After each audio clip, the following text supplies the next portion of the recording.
अरे जरूरी नहीं है कि वो चुप।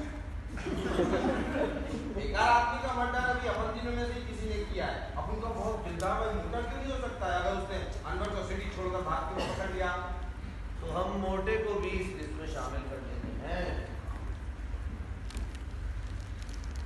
और सैबी क्या?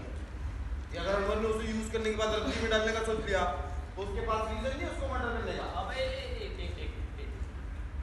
मैं समझा तुम सैबी से मोहब्बत करते हो, तुम उसे मुझसे बात करा रहे हो।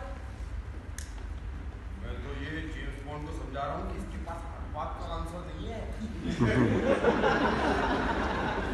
तो हम सैबी को भी इस लिस्ट में शामिल कर लेते हैं।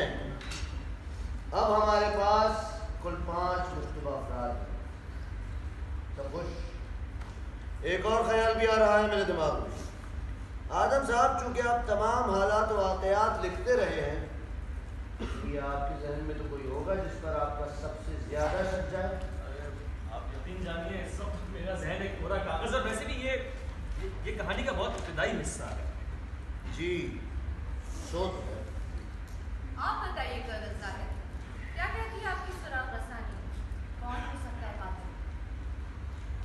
देखिए, उस सुलेमान महल केस को एक जिगसॉ पजल की तरह